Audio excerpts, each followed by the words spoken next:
Sure, I think we all like certainty, but in the Sure. spiritual sense, at least, the God that I was taught about, especially in American churches, would rather live separated from that God than spend eternity with that God. Because I think that Mm. God is a narcissistic asshole who's most concerned with making his name known. And I also hold the idea that I've been affected by a lot of interpretations made by old white men who have made it those interpretations that they stay in power. And so I'm slowly coming back to the idea of looking at the stories, but doing my best to do that without looking at them through the lens that I was taught to look at them through.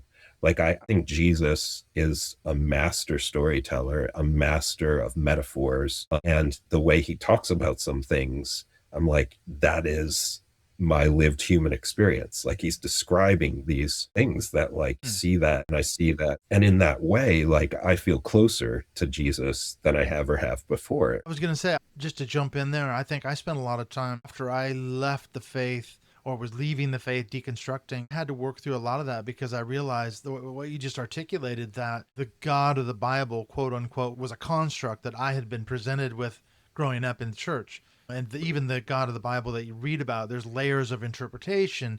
And I learned through study and preaching, because that was what I did my doctorate on, was homiletics, preaching. And I went deep into all that. And I've discovered that the truth is the conservative fundamentalist approach to preaching was theoretically, you give them the straight reading of the Bible. You're not interpreting the Bible for them, which of course is completely untrue. There's a layer of presuppositions and teachings and Yes. traditions and theology in between the preacher and the ears of the listener, as it were. So it's being filtered through a lot of stuff. And then they're hearing it through their own lens and their own worldview and their own theology. So that quote unquote God, I had to deconstruct that as well, because there isn't a straight reading of the Bible.